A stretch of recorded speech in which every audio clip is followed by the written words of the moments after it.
Welcome back to the Fertility Season 3. This morning we are sitting down with Tori, who has been on a journey to try and conceive with her husband Ryan for a little over 3 years. So fun fact, Tori had heard a little bit about endometriosis and based off of some of our guest stories, decided to dive a little bit deeper into her own suspicions of endo. So we're very excited to hear how her journey has evolved. Welcome, Tori. Hi, thank you guys so much for having me. It's really great to be here.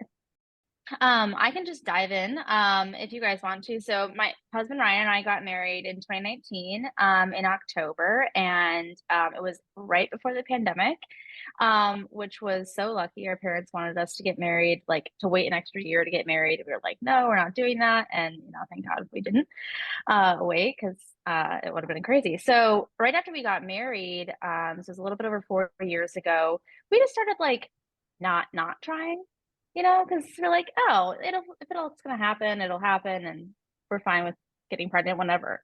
And so after like a year or so of that, we just weren't pregnant, and it was basically my like biggest fear in life to not be able to have children. I've literally known since I was like a child, like my earliest memories, like I want to be a mommy. So it was so hard to like figure out, wow, this is not going to be that easy for us. For my parents, they like kind of tripped and got pregnant, and I had never been exposed to like any infertility in my family before this. So, we just started kind of exploring, got a recommendation from a reproductive endocrinologist from my OBGYN, and went through like the initial, workup. This was in 2022. So like in May or June of 2022. So we had basically spent a lot of time deciding if we even wanted to get help, which is like a struggle to begin with of like saying, oh, wow. Right. Was it difficult for you to get those referrals, or you were just like, look, because it had been that recommended year, I guess, that the old news of. Yeah. So we, after we were married, like a year or so, I went into my OBGYN and I was like, hey, when should we start like being concerned about not getting pregnant? We're not actively trying, but like we have not been preventing for a very long time. And something probably should have happened by now. And like I had never had like a pregnancy scare or anything. So she was like, you know what, it has been over a year, and so we can refer you. And we have a really great doctor. She's been fantastic, and I struggle like with reproductive endocrinology because it's like a newer science and it's tough, but a lot of times it just can feel like it's like a crapshoot. Especially because after our initial workup, we were diagnosed with unexplained infertility, which is such a crappy diagnosis. It Literally is the worst. Yeah. They're like, everything's fine. So we don't really know why you're not getting pregnant. And it gives you that little bit of hope, like, oh, okay, maybe I was just being impatient. But then as you continue and that's your diagnosis, you're like, okay, but you can't like pinpoint anything for me. Like, why can't you just fix it? Yeah. Exactly. And so like, and all of our numbers were like fantastic. My husband's numbers were like through the roof. His urologist was like, you're trying to get pregnant, right? Because if you're not, I'd tell you absolutely need to use protection. That's That's great. hilarious. And then it's also like, okay, cool. Yeah, I'm like, great, this doesn't help me. Yeah, you're like, why is it working then? Yeah, so we decided to start out with IUI, and obviously, like for unexplained infertility, it can be successful because they don't know what's wrong, and so it's kind of low cost. And our first IUI ended up getting canceled. I was on Clomid, and my body like totally overreacted to Clomid. I had like 6 mature follicles, and they're like, no, we can't. I was gonna ask, did they ever give comments like, well, it's because you didn't need the Clomid, quote unquote, like your body's already doing everything it should be, or did they just say some people overproduce? They just said some people overreact to it. Okay. So we canceled that cycle, which was really sad and dramatic. And we kind of went back and forth about it because during IUI, they don't like discourage you from trying on your own. So we had been trying, and we ended up having to take I ended up having to take a form of Plan B to delay ovulation so that we wouldn't have high risk of a high order multiple pregnancy. And it was so hard for us to make that decision. I mean, my husband and I are both religious, and like to make a decision like that is, it was really hard. It was really, really hard and dramatic and emotional.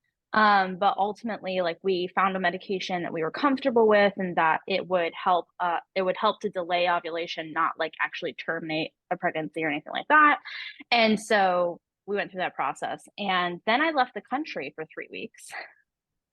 And so, yeah, I left, and my husband and I are like both just super emotional. So it was really hard to be away from him, like in the wake of all of that. So I came back, and we did a second round of IUI. I think it was in like August or September, which didn't work.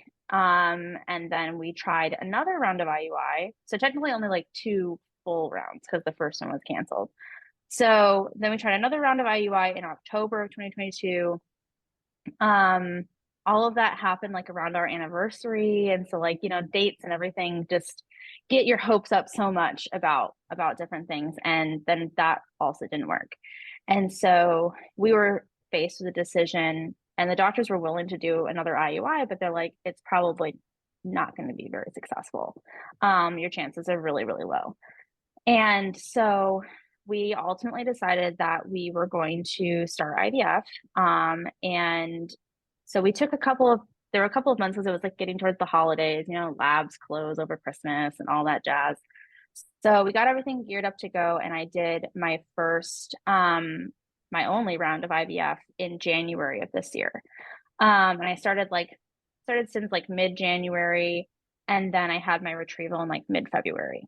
And we had really great results. I was on very, very low doses of medication. I was on like Follistim and Menopur and oh my gosh, with Ganirelix.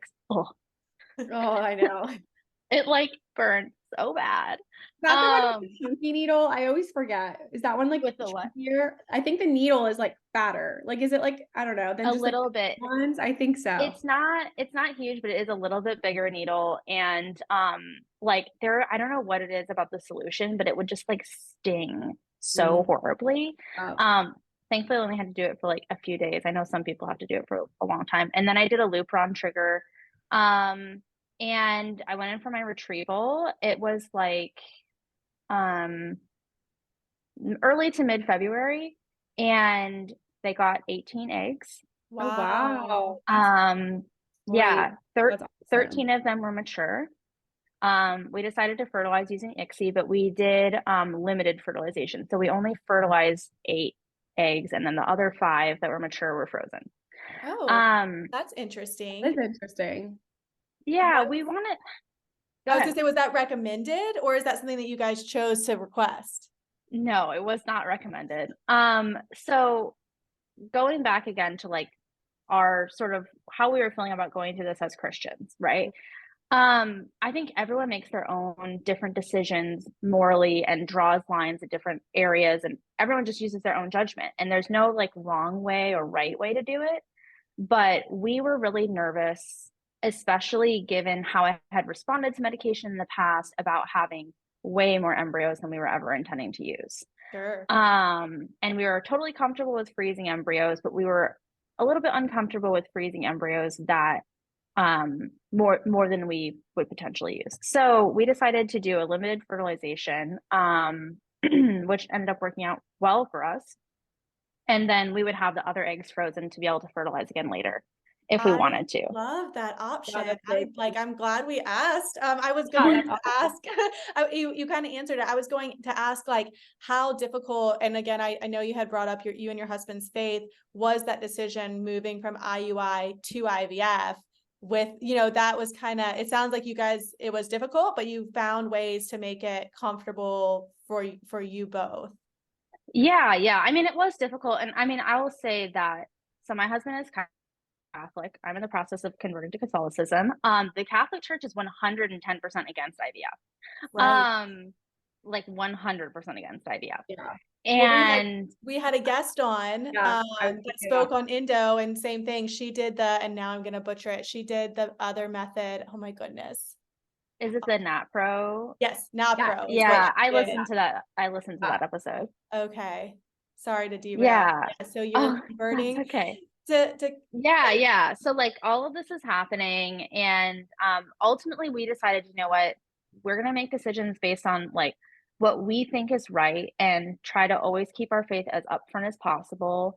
And I think we also believe that like God created all of this amazing science, Mhm. right? And so, you know, we need to use it with like a like morally forward, right? But that doesn't mean that it's inherently bad.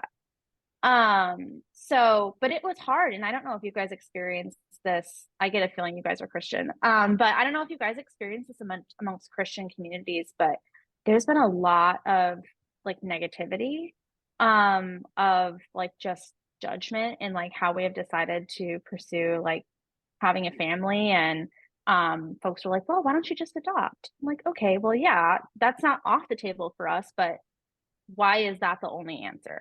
and Yeah. there's I was gonna let Amanda answer that. No, you're good. I honestly, thankfully, we didn't get that kind of response in like Mhm. our Christian community, but I have seen it and heard so many people say that. And especially like the first thing is people usually always are like, oh, we'll just adopt. I'm Yeah. like, there's And other it's like, options too, which adoption is amazing, but you absolutely. can totally do other ways too. And every family is so And different. right, and there's a lot Yeah. of pain that comes along with adoption as well that I feel like sometimes the Christian Catholic community leaves out. Yeah. Of And the it's thought such a process. like, it is such a commitment and obligation to pursue adoption. And I think it's amazing the people who do it, but like you have to want to do it. Like And you it have to doesn't really work. feel it deeply. Yeah. Um, so we struggled, but like we just sort of like identified and here at different sequences in the process where we were going to draw lines. Another area where we drew lines is on genetic testing. I had so much back and forth with our doctor, like trying to really drill down like what is in PGT testing, to figure out if we were comfortable doing it or not. And ultimately, and you guys probably know this, when you get an embryo that has some sort of abnormality, one, you don't always find out what that abnormality is. And two, if like it's an abnormality like Down syndrome or something, that the clinic won't transfer it. And so then you are stuck in this like moral decision of what do you do with this embryo? I think that's so important you Um, brought that up because I don't think the general public understands that. Yeah, so these are all things that we in our own personal journey, right, struggled with. And again, I think that there's no right or wrong way to do any of this. It's just how, we decided to. So we didn't do any genetic testing. We did limited fertilization. So we fertilized 8 of our mature eggs through ICSI. 7 of them fertilized, Oh, wow. and Your we got husband's 4. sperm, right? Oh, right. I It came know, I strong. know. Not even just, it didn't even have to like do it on its own too, because they're like, oh, which of these Who's here? wonderful swimmers do we want to pick? Right. So we got 4 blasts out of that round. They were, I don't know how much you guys have dug into like grading, but like 2 of them were basically like the highest graded, like a 5AA and a 4AA. And then we had 2 that were slightly lower. It was like they were both day 6 embryos, and they were like 5AB and 4AB or something like that. But all like really, really highly graded embryos. So we were just over the moon about that. We were so happy. We found out on Valentine's Day Oh, wow. that that we had 4 babies, and we were like in shock, right? Because you don't expect to have a 50% blast rate. Right. And with Um, unexplained infertility, did that give you at that time like, oh, well, something's right and something's yeah, something's working. working. Right. Yeah. Yeah, exactly. So we were like, okay, something is working. And You know, in all of my workup and everything, I had a slightly abnormal HSG. And for anyone listening to this who is going through your initial workup, my HSG, when it was slightly abnormal, it took a little, basically the way that the dye was pooling was like symmetrical behind my ovaries. And so it was weird because it wasn't like spilling out. But it was moving through everything, and like the fallopian tubes are fine and all of that. But the thing that I think now looking back, I should have questioned was that to me, the HSG felt like being power washed. It Interesting. was so incredibly painful. Probably one of the most painful procedures I've had done aside from an endometrial biopsy throughout this entire experience. I love that you brought that up because mine, like I didn't even, it was like 5 minutes, didn't even think about it. But when we've had guests on, they've been like, that was the worst pain of my life. Very interesting because I'm sure you'll go further with that. Yeah. So I'll come back to that once we get to kind of where we are now. So we did our first embryo transfer in March. It was like, I think it was March 1st of this year. And everything went amazing. Like the doctor was like, this is a textbook embryo transfer. Everything was perfect. You know, I was poopo, like life was good. I turned 30 2 days after our pregnancy test. So on March 10th, we found out we were pregnant. And it was like the most amazing experience of my life. It was so amazing. And then like a couple days later, it's my birthday and like, oh my gosh, best birthday in the history of the world, right? And yeah, and it was like a couple of weeks of like pure bliss. It was just really a beautiful, beautiful time.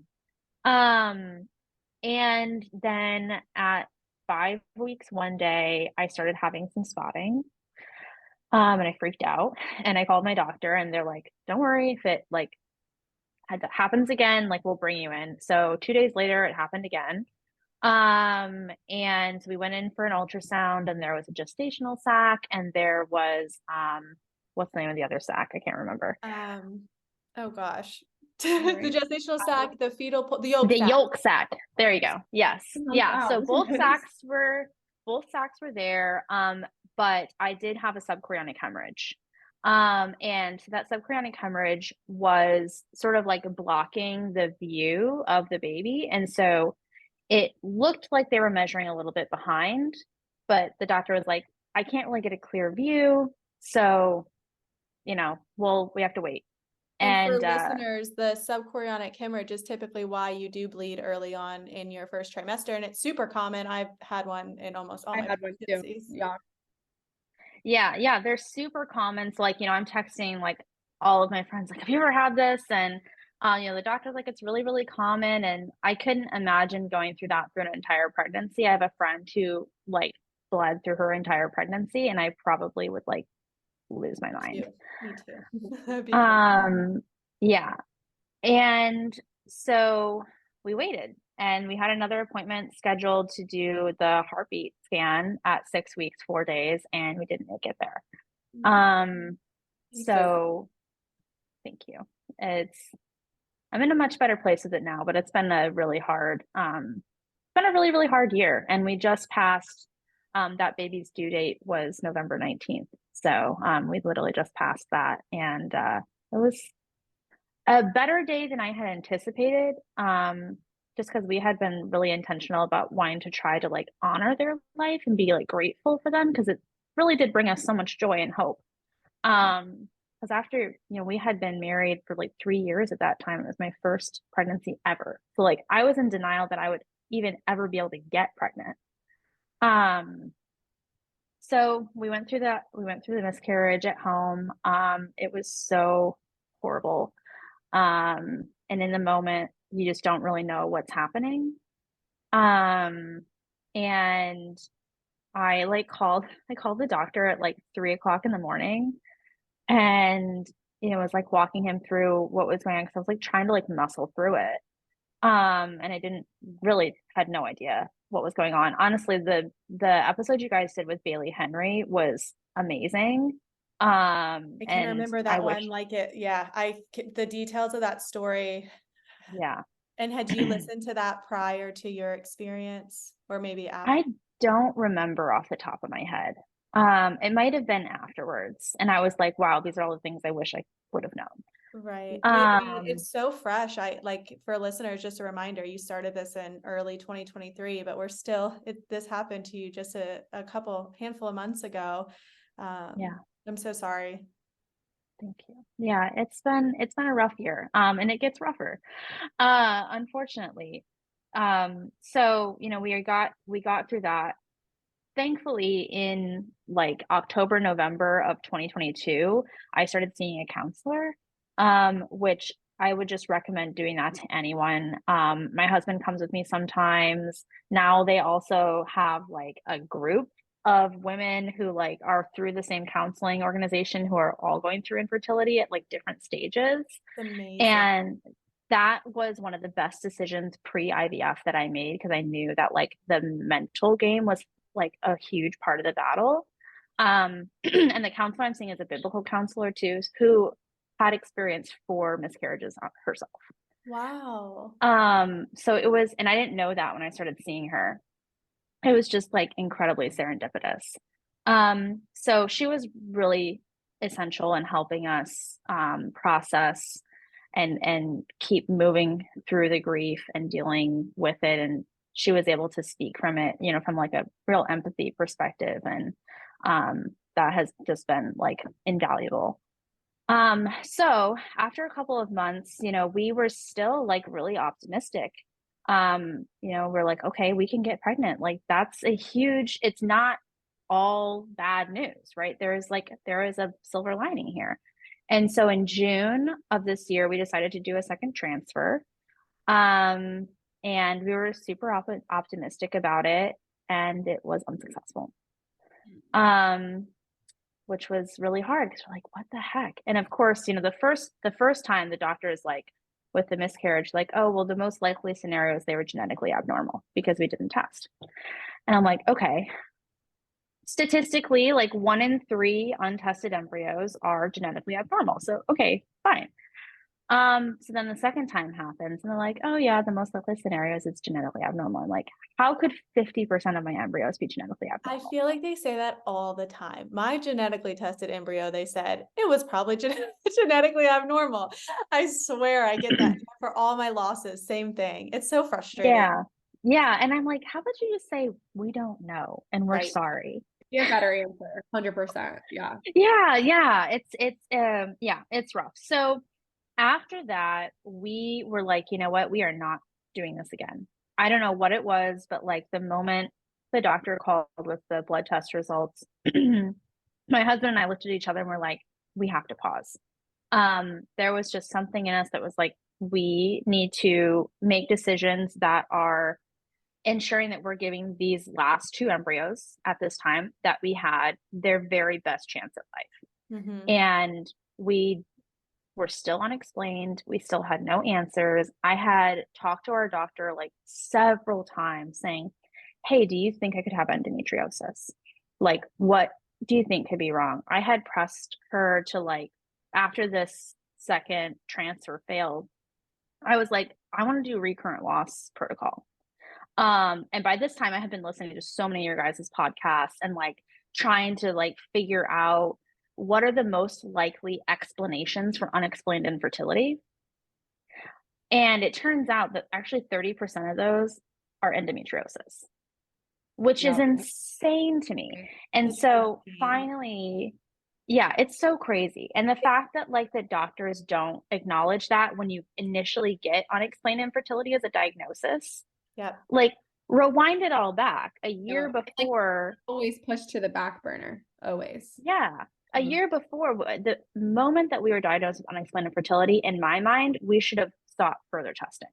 And Mhm. that should be the protocol, right? The protocol shouldn't be, oh, try IUI. So I don't know how much you guys know this, but actually previously in reproductive endocrinology, it used to be a default setting to do a laparoscopy, to do an exploratory laparoscopy. And that surgery was much more invasive than they can even do it now. Yeah. I was Exactly. you. I was up at 3, 4 in the morning because my diagnosis is unexplained. And I'm like reading articles on articles about it. It's just crazy. I have read so many medical studies about endometriosis. I Me too. can't even tell you.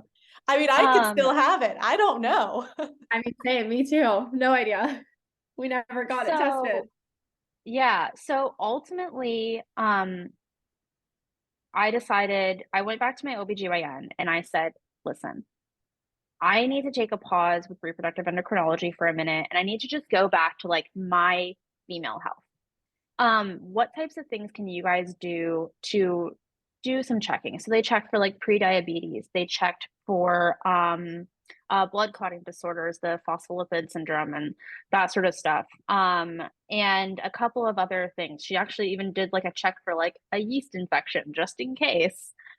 Just sort of like things like that. And she also referred me to an endometriosis surgeon for a consult.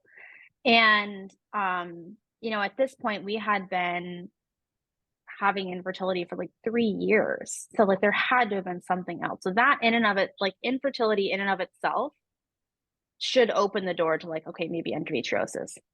But if you backtrack into my life, I've actually had very painful periods for my entire life. So much so that when I was 16, I went on birth control because my periods were so painful that I like passed out. I was gonna say, could you And explain like what that pain feels like? Because like it was just obviously you passed out. So it was every time you would get your cycle, you would just be in like excruciating pain. Is that what you experienced?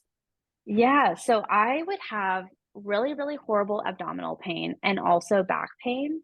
And it would, if I was ever behind it, it would get to the point where I almost couldn't get my muscles to like calm down, if that makes sense. Mhm. And so, you would take Advil or Midol, and then I would like lay on a heating pad. Or I'd take like a really, really hot bath, like so hot that it almost like burns your feet when you get in, because something about that would like distract the body from the pain of menstrual cramps. And so I had been on birth control from when I was 16 to about when I was like 23. And I finally went off of it because birth control comes with like all kinds of other weird symptoms and you just like really don't feel like yourself. And it's rough. And so I went off of it before I even got married. Um, and so that paired with infertility then should be like ding ding ding, Yeah. Mhm. endometriosis. Um, and the fact that like growing up, doctors like OBGYNs or family doctors weren't like red flagging that painful of a period, that's a problem in and of itself. Right. And my hope is that for like our daughters, that won't happen. Oh, yeah. And that we'll be able to like intervene earlier and like figure these things out. Because even if I had been told, hey, you might have endometriosis, so when you start thinking about having children, you should get that checked before you start trying. 100%, because I know they say they don't want to do exploratory surgery and that kind of stuff when it's not necessary. But in your experience, potentially my experience, potentially Amanda's experience, like you're doing an egg retrieval. That's just as invasive as this, Exactly. It's like you're more. right. Yeah. With Well, I everything don't that know if it's leads more. I up, don't know. well, with everything that leads up to it Yeah. and just the Yeah. specific, like the details of it. Yeah, I would Yeah. have an exploratory laparoscopy. It could potentially have changed the whole like trajectory of your Oh, story. If you did that from the literally, beginning, everything. Yeah. yes, literally it could have changed everything. Um, and so we went to that consult with the endometriosis surgeon, and he was like, yeah, you could very well have endometriosis. And finally, for like the first time, it was like, oh my God, I'm not crazy. Somebody actually thinks this is a problem. Yeah. And so I scheduled my surgery. My brother got married the first week in August, and I scheduled my surgery for like 3 days after that. And so I drove to Michigan, drove back, and went and had my laparoscopy. And the actual surgery itself, I'm like in triage prepped. And his previous surgery, I guess, is like a really complicated case. And went really long. And so my surgery was delayed by like 2 or 3 hours. Not to make you nervous or anything. And so I was like just sitting there knitting in a triage bed with my husband sitting next to me, not eating, not having any water, not having had any water in like so many hours. Oh my goodness. I'm just like, I'm so hungry. I'm so hungry. Yeah. And so we went back and had the surgery, and come to find out I had stage 3 endometriosis. Wow. And I had insisted that they do 2 other things during my surgery. So they checked for endometriosis, which obviously they do laparoscopy. You're right. Laparoscopy. Yeah. Yeah, they do through a laparoscopy. Laparoscopy. Something like that. Anyways, so you have like 3 incisions, and then they put the camera in through your belly button. So while they were there, I had them check for 2 more things. I had them do basically an HSG again. So to do the dye through my fallopian tubes, just to be extra sure that they were totally fine. Because I hadn't had an HSG at that point in like a year. And then 2, I had them test for endometritis. So endometriosis, of course, is the existence of endometrial tissue outside of the endometrium, whereas endometritis is the inflammation of that tissue in your uterus. And I think it's one thing that people don't really talk about or know about. But you don't have to have a laparoscopy to get tested for endometritis. Right. You can have an I had endometrial that. biopsy. Right. yes, endometrial biopsy, which you said earlier was right next to your painful HSD. Now that thing, that was top of the list pain for, but it was worth it, but top of the list pain for anything I've ever had done, including a DSD. It was incredibly painful because you don't go under for it. Thankfully, the first one, I was under anesthesia for it. But yeah, you get prescribed Valium and get told to take Motrin 800, and you're basically just too loopy to care about how much pain you're in. I didn't get that Valium, so maybe do Oh that. no. You did it without Valium? Yeah, they didn't Oh give my that God, to I'm me. so sorry. And it took him like an hour because he couldn't get it. But anyways, side note. Oh Yeah, my God. okay, so you had the endometriitis tested as well, which you've explained is the inflammation of the endometrium, which can cause reoccurrent loss, right? Or just can It cause can cause reoccurrent loss. It can cause implantation failure, which is basically now what we were experiencing, right? Right. And it can also cause miscarriage. So basically, endometritis all but makes your uterus like inhospitable to life, honestly.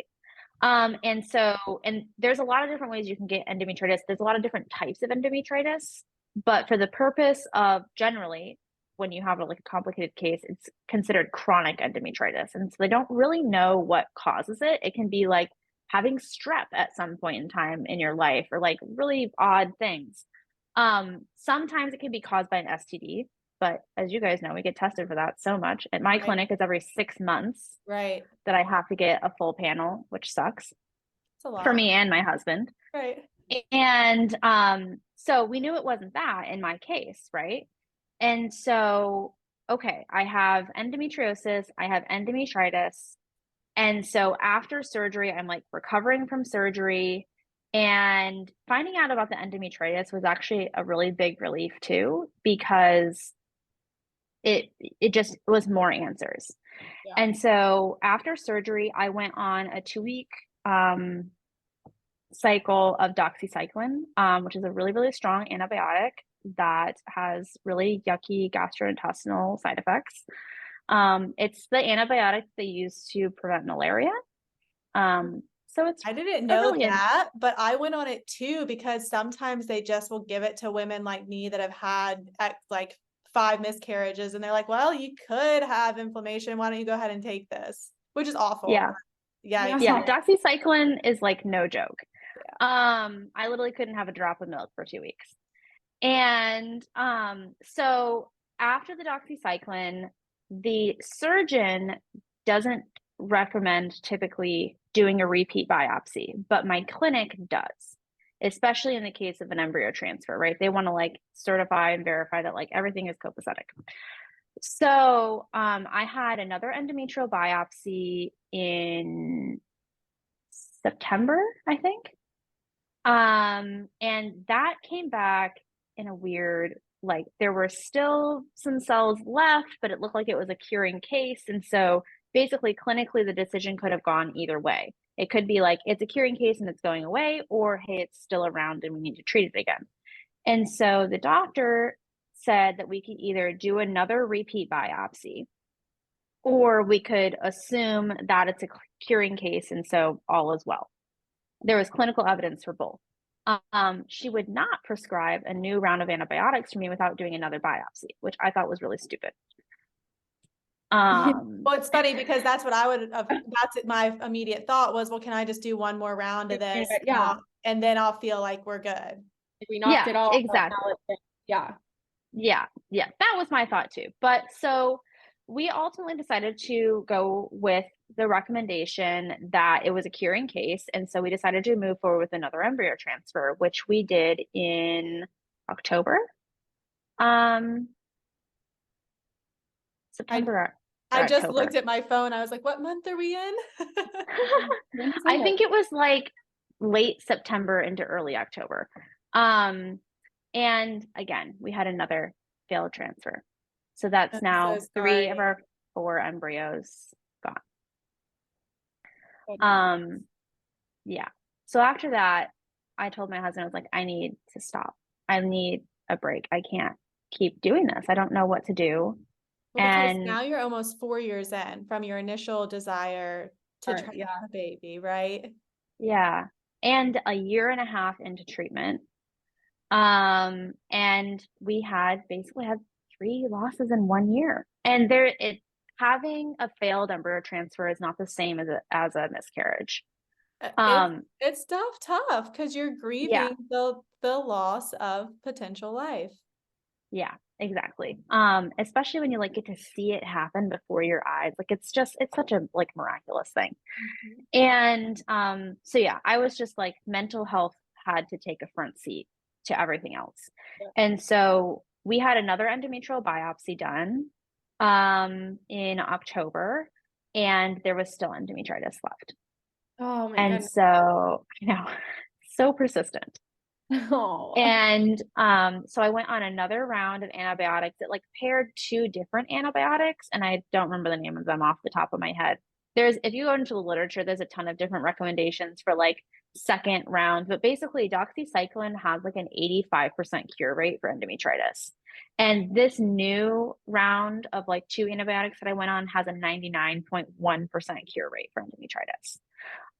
So I finished that a couple of weeks ago, and I finished it like in my luteal phase, so it's like kind of hard to do an endometrial biopsy and have it be super accurate. And so we're basically waiting until the next cycle to potentially do another biopsy, unless I end up pregnant, which would be amazing. Fingers crossed. Yeah, we're like always hoping for it, Yeah. And so yeah, that's sort of where we're at with my like current where we're at currently is we don't really know what comes next. I was going to say, do you feel like your diagnosis with endo, did you have that removed during the Okay. Do you feel that that gives you more hope moving forward? Like maybe next year when you have the energy and just the right headspace that it could be different outcomes, or? I think for me, because we still don't know about the endometritis, that's like the biggest current barrier. So I did have basically all of my endometriosis removed, especially that would affect infertility. There was some in some places that wasn't really an infertility factor. And so they left it because it would have done like more harm, and there would have had to been other surgery done. Right. And so that is a huge relief, but there's also this kind of like ticking clock too with endometriosis, because it will come back. It's a guarantee that it will come back. And now it's been 5 months since my surgery, just about. And I'm still not pregnant. Pregnancy is one of the ways to tamp down endometriosis. The other option is to go on a hormonal birth control. And that will basically have to be a decision that I make for the rest of my like child rearing years until I hit menopause, is we'll be managing this disease. So usually they recommend for folks who have, and every doctor is different, but our doctor recommended that with my endometriosis to not go more than like 4 to 6 months without being on some sort of suppression or like post-surgery, right? And so that later on in life, if we ever decide to try naturally, that we should really only try for like 4 months versus the normal couple would be to try for a year before seeking any sort of assistance, just because of that being an opening window for the endometriosis to come back. That's a Otherwise, then you have to have pressure. surgery again, Oh, right? yeah. I And can like totally another see. thing, Yeah, that's like almost, it is a relief, but then you're like, okay, now I have a secondary time clock that's running in my, oh, yeah. wow. And now I have this other thing I have to manage. And you know what would fix it is if I could just get freaking pregnant. I know. It's so frustrating. I'm sure. You know? Ugh. It's like it is frustrating, but you know, I think everyone probably feels this way going through infertility, that every month you feel like your life is slipping by and that time is slipping by, and especially if it's not being utilized for something having to do with infertility, then it's like a waste. Like, oh, we just wasted that month. And I will say that like of all that we have done, and at this point, like post surgery, having really good counseling, I feel like I don't feel that pressure as much. That's I don't feel amazing. that anxiety as much. And I feel a little bit more peace than maybe I did a year ago. Beautiful. That's beautiful, That because I is. think I can relate to everything you just said. Yeah, 100%. but it took time, a lot of time. I'm sure that counseling probably has helped that Oh, too. I Yeah. mean, so much. I literally cannot encourage people enough to like, whether it's finding an infertility specializing therapist, whether it's finding a counselor who is of your faith or whatever, whatever is going to help you, do it. Absolutely do it. It's not cheap, but it has been some of the best money that we have spent because the mental battle is hard. It's really, really hard. Well, I mean, I've enjoyed listening to your story. I'm so hopeful for you and Ryan's future. I think my biggest takeaway was really how you shared you had created some limits on IVF and where you guys felt comfortable as a family. That's a learning experience for me, and sounds like other listeners can maybe think, oh, I didn't know that that was an option. If there was one thing you could share with listeners, either a takeaway from what you've shared with us today, what would that be? Oh gosh. That's a really hard question. I think probably that like you can do it. You can do it. It is so incredibly hard, but just don't give up. And like stopping IVF is not giving up, but don't let the fear and the anxiety and the stress and the emotional nature of all of this like break you down or like wreck you. I feel like recently I've finally started to feel like myself again, and I haven't seen me in a really long time. And it's really nice to see Tori again. And so just don't give up on continuing to be you and continuing to fight and continuing to press for answers, because they can be there. I love that so much. I think listeners will appreciate everything you've shared and everything you've talked about. And we are so hopeful for you guys and definitely praying for you guys as you enter in this next journey, and hopefully with your another transfer. And we really hope for success for you. So thank you so much for being on the show. We really appreciate it.